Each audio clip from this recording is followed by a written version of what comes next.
Hey, thanks for coming back. I appreciate it. Who's first time here today? Okay, so we about doubled our crowd. Quick introduction. My name's Mr. A. Most people call me Coach. Our purpose here is to develop a culture of excellence with our athletes right now. That's our beginning purpose. That's all we're trying to do. Okay. Last week we talked about sheets of paper, right? And every day I earn this much credit. And it takes every day of stacking those up to build that strength, to build that athlete and the character and the things that we're looking for. One of the things I totally regretted it when I left last week that I didn't tell everybody specifically was that I don't care how big our stack of paper is, mine individually, it is never going to be as strong on its own as it is with the team. And that's a big important thing to understand, that no one of us is stronger than the team we're a part of. Okay? That's a big deal. So today, I need a couple of examples. Julie, can you tell you I know your name? Come here for a second. Tell me your name. Robert. Oh, no, you're not a Robert. Yeah. So I can't give you the best example in the world, so I'm just going to use these two as kind of my models of the example that I read. Really, really interesting scientific experiment that turned into a bet between a bunch of farmers, of all things, right? They had these big, giant draft horses. You guys know what a draft horse is? Like a Clydesdale or a Regent. They're the big ones that drag carts and heavy loads, okay? So I've got horse A and horse B, right? And there was kind of this bet between these farmers about which horse would pull more weight. And they started to study this thing. And what they found out that horse A could pull 800 pounds, okay? Horse B could pull the exact same 800 pounds, right? And it was just this constant battle. But what they found out was when they combined the two, his max is 800, his is 800, how much should that be? 1,600. They found out, and they proved it scientifically, when they put those horses together, they could pull 2,000 pounds. Right? Their combined effort, go ahead and sit down, guys. I just needed you to think that. Their combined effort was worth so much more than it was as individuals. Okay? And that was a big deal for these farmers. Well, it's the same thing for us. It's all about our combined effort and what we can do to become stronger. Attention students, could I have Matthew Esparza to the attendance office? Matthew Esparza to the attendance office, please. And I'm going to apologize now. Sometimes it's going to sound like I'm moving really quickly with you. When I only have 15 minutes and I got a head full of stuff to talk about, I'm going to talk quickly. So my question for you, just to start the day off. When you hear the word tribe, what kind of images bounce into your head? Go ahead. You don't have to raise your hand, or you can. A family, like a team, it's like a family. Team that's like a family. What other images bounce into your head over tribe? A pack. What else? Indians. Indians is a great one, yes. What else? What about the word warrior? Right? When I think of a tribe, I think of warriors going into battle. Right? When I think of tribe, I think of families.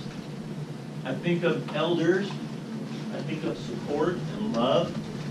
Right? And so when I talk about things, and you hear me use the word tribe. Attention students, could I have Leslie Herrera to the library?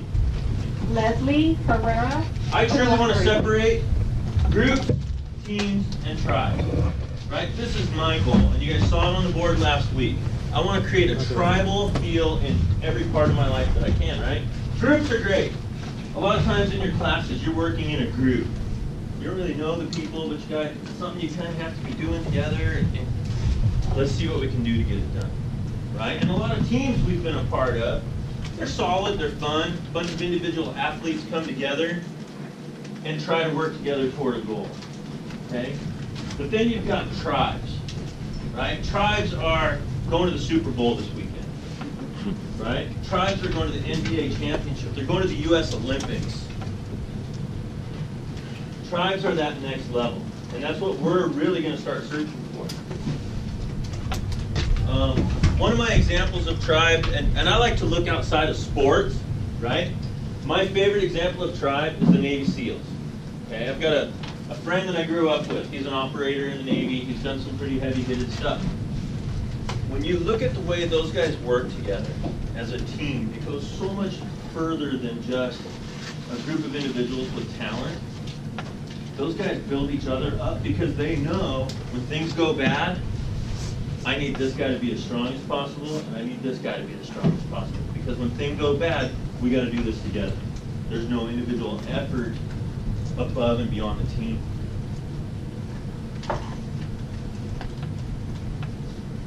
Some things I was thinking about, you know, I was talking about teams and tribes and talking to other people and trying to figure out what's some of the differences, right? And I said a few of them. Can you think of anything that I can just throw up here? What's a team about? What's a tribe about? Or maybe some differences. Anything come to mind? Team is just written on paper. Written on paper. A tribe is what Established. earned that they bonded. Okay. Tribe is earned. I like that one, Coach. Thank you. Tribes like a family. Tribes like a family. Tribes like a family. And a group is just 5 or 6 eyes. So individual eyes. Yes. I love that. Yeah. I was gonna say team's individual accomplishment when tribes are a team accomplishment or Right. group accomplishment. Individual accomplishment, for sure. We all accomplish. That makes a lot of sense to me. Go ahead. Teams last for like a season, and tribes last for like. I love it. That is phenomenal. Class. Basketball, baby. Thank you, buddy. Tribes last, or teams last for a season. Tribes last forever. Solid. Hey, all you guys know, stay. I'm sorry I gotta leave, but I gotta run up and be a coach that's here. I appreciate you doing this, man. I'm sorry I gotta leave early. You guys come to 5th period, make sure you get there because I'm gonna be meeting with that Chafee coach real quick, setting it up, but we gotta get to the field right away, so get there quick. Thank you. Thank you, Coach. What about support out of your facility? Yes, Like out but of your gym? that's a yes and. No, that's a yes but for me. That's Because fine. I'm trying to separate facility from this tribe, right? This organization. Some things that I was thinking about. A team will come apart in adversity, right? You guys understand what that means? Right? When things are going bad on the court or the field or even in the classroom, everybody freaks out and they come apart. In a tribe, we thrive for adversity.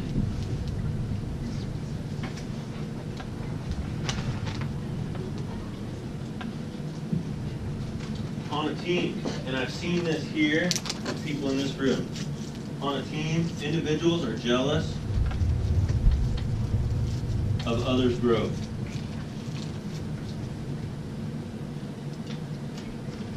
Because it's a threat, right? On a tribe, we celebrate other people's growth. Because that makes me stronger.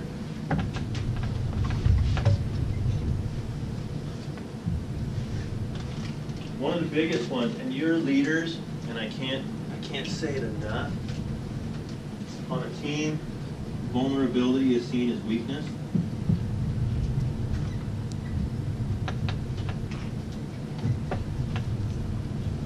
In a tribe, vulnerability is considered a strength.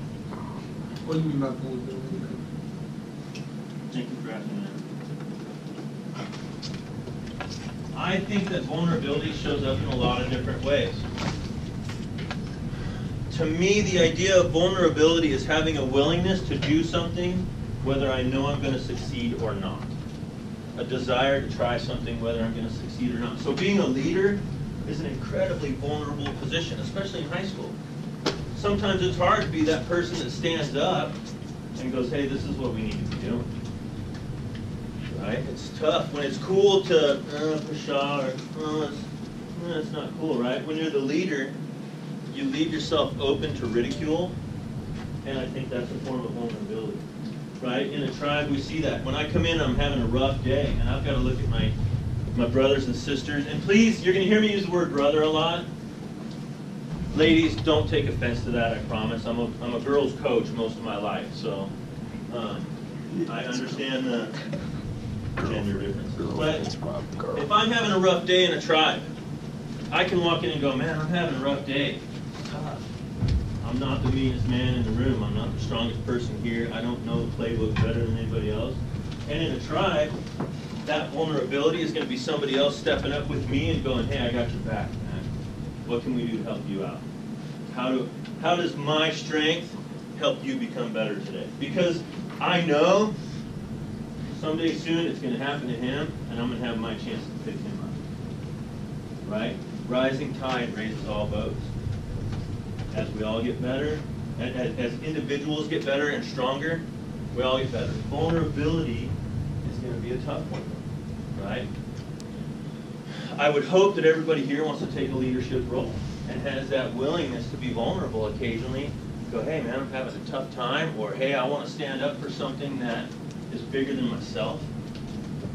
Right? I want to be a part of a tribe and not just a captain on a team. Okay? And there's roles in a tribe. I told you, warriors, families, elders. There's going to be times where every tribe needs a leader. We need somebody to put that plan together that stands up and goes, hey, I want to be the first one in. And I want to be the last one out. Everybody needs elders, right? In tribes, when we talk about elders, and we look at true tribal societies, their elders are respected for their knowledge and their willingness to share that knowledge. Right here, I've seen a lot of young folks mouthing off to older players about, oh, you don't know, blah, blah, blah, blah, blah, right? And then the younger players want to hate, or the older players want to hate the younger players. Man, shut up, you just freshman. Right? And in my world, I want to teach people. And you guys, I'm a teacher. I work with knuckleheads all day long. But my end game is to lift them up. I'm down 12 already? Yeah. Gosh, dang. Tribe is not about statistics. Teams are. Right? There's nothing worse than, and football, I'm going to use you as my example today because I've got two distinct examples. Right? Receivers, and not all of them, but many of them. Oh, I caught this many receptions for this many yards and that many touchdowns, blah, blah, blah, blah, blah. Who's the most underrated player on a football team? Or position? Lineman. O-line. Right? I was a nose guard. So I had the chance to get sacks, create fumbles, and stuff like that. And I did some research this morning online. Even the NFL can't track stats on O-linemen. That is the most selfless, tribal position there. They are there to protect everyone behind them. And they come to, and I love the way they move, right? We're all going to move in this direction, and we're going to combine that power like the draft horses. And they're doing it for other people's stats. They're doing it for the big purpose of the game, and they come out every day knowing I'm never going to get a touchdown. I'm never going to get a sack. Every play I'm going to take a beating because that's what the position does, right?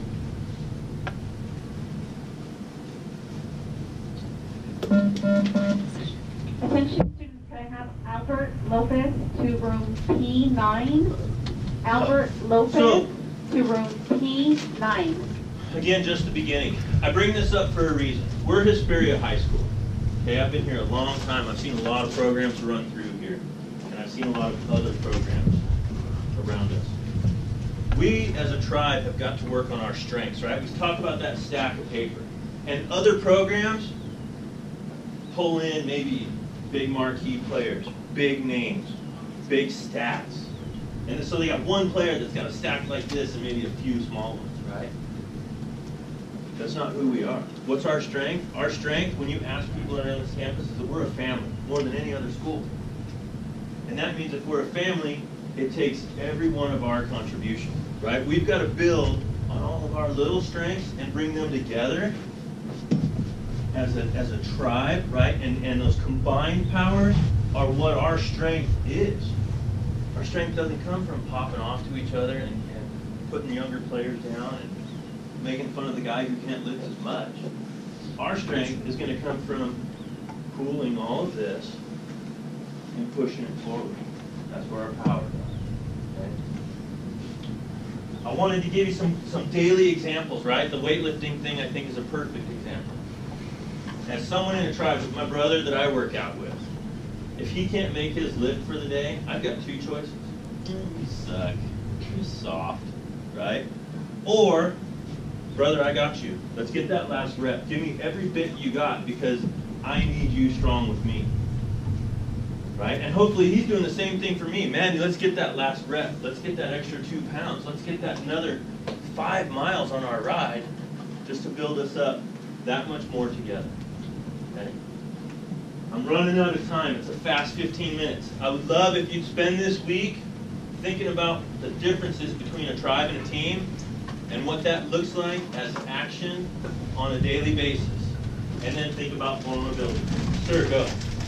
So after when older guys want to I try to make friends with you're the younger ones, why do they do that? Is it because they don't want to be accomplished or they're jealous? Lack of humility, right? Some people have this mentality that if I make others look bad, it's going to make me look good, right? And I don't see that. I want us all to shine together. So that's my best answer to that. Any other questions? Hopefully next Wednesday we'll be back here again. Thanks again for coming. You guys showed up, and that's all that Hey, matters. relax. 2 seconds. Hey, I just talked to the principal. So from now on Tuesday, Wednesdays, or Thursdays, if you guys are coming to